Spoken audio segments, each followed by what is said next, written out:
Since we are already done with the very first part, which is what are index number, now we are going to study the test for consistency part under this tutorial, where I'll be explaining with the help of 5 tests that how it's been done and how it's been checked. So let's go ahead. So this is all we are going to study under this particular tutorial. So now to start with the very first part, which is consistency. So like we studied in the very first tutorial of this series, that index number, there are mainly 3 methods being involved in while calculating the index number, like the aggregative method, average relative method, weighing relative index method.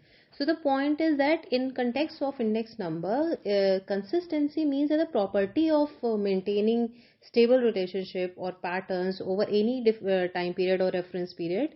It should ensure that the index number which shows the change, it accurately reflect the change in a variable or a group of variable.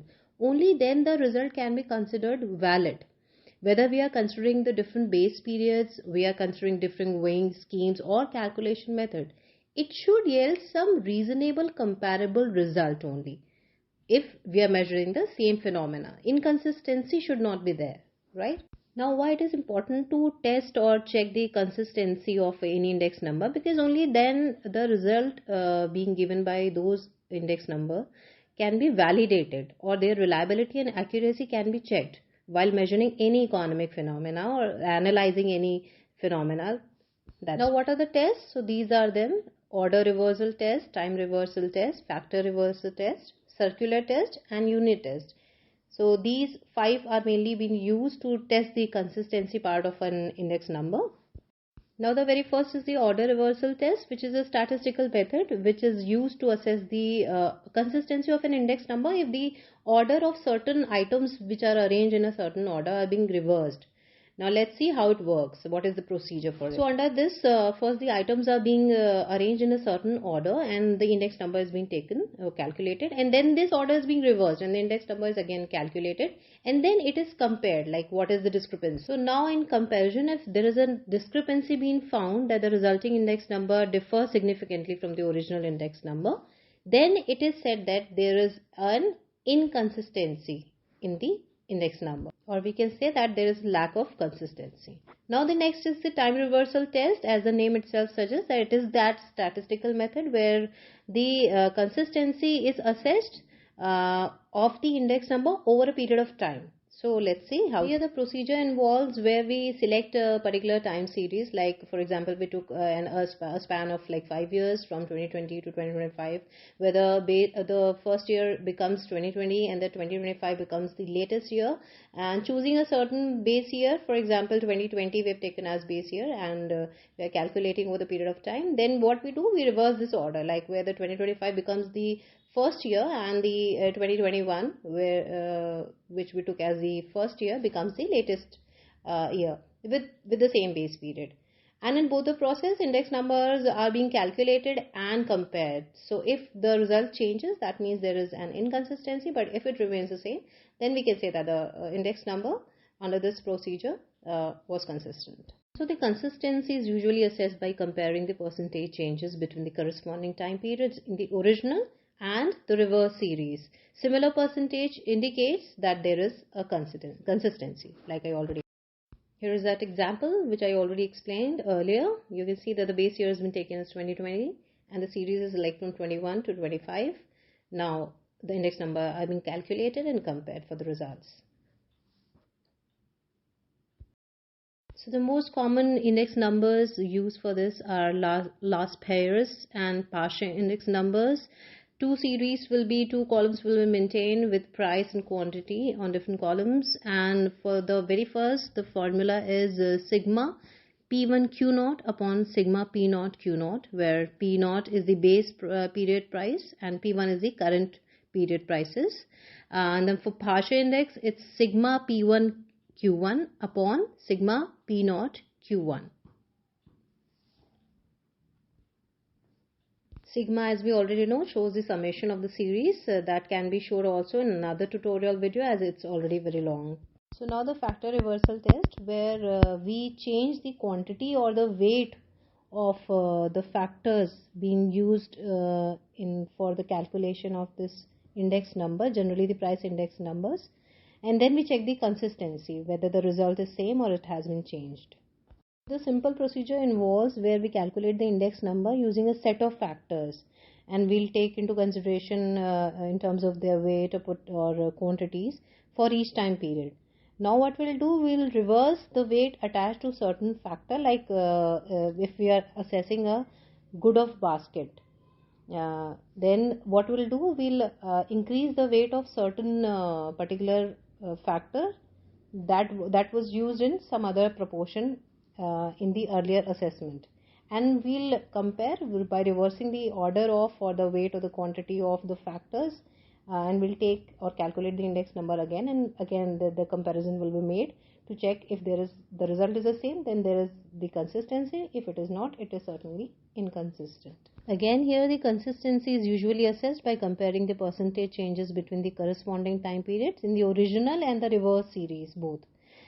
Similar percentage change indicates consistency, meaning the result was same, so there was consistency. Now this example will explain better. Like suppose we have index number for the consumer price index CPI calculated using certain specific weights for various goods and services, a set of goods and services. Now we calculate this CPI for each month using the same weight. What we'll do, we'll now reverse the weight using the calculation. If the weight for the particular, for example, if the weight for a particular item was initially 0.3, now we made it to 0.7 and vice versa. Like we reverse the weight assigned to other item also, and now we recalculated the index number to see if there is the result is the same or the percentage change is same. Here the original price data will be maintained, and we will recalculate the CPI using the reversed weights now been arranged to different items. Now finally we'll compare the percentage changes between the original and the reverse series to see if there is a consistency or the result. Now the most common formula used for this comes under the Marshall-Edgeworth index, where the formula is sigma P1Q1 upon sigma P0Q1 multiplied by sigma P0Q0 upon sigma P1Q0, where P0 is the base period prices, P1 is the current period prices, Q0 is the base period quantities, and Q1 is the current period quantities, where sigma denotes the summation of the series. So this is how it can be calculated and compared. Next one is the circular test, which is the statistical method used to assess the consistency of index number by comparing results obtained from different reference bases. Now how it is done, we'll see in the procedure. So under this, the index number is calculated where we will use only one reference base period, and we will recalculate index number again using a different reference base period. Now this process will be repeated for multiple reference base periods to show the consistency or inconsistency in the result. So if there are three different periods A, B and C, then the following given equation shall be satisfied if the formula has to fit in, where PAB multiplied by PBC multiplied by PCA is equal to 1. So with different base period, the condition of consistency will be only met if the index number derived from these different reference base period produce the similar result. Then only we can say that the index number is consistent under this. Again here the consistency will be assessed by comparing the percentage changes between the corresponding time periods in index numbers derived from different reference base periods. So the procedure will be the same and the result will be interpreted in the same manner. Now there is an example for this. We have again taken the example of CPI, the consumer price index here, which is so the first time we took the base year as 2020 and then and calculated the index number, and then we recalculated it using the base year this time as 2015 so as to compare the results. After that we'll compare the percentage changes in the CPI between corresponding time periods.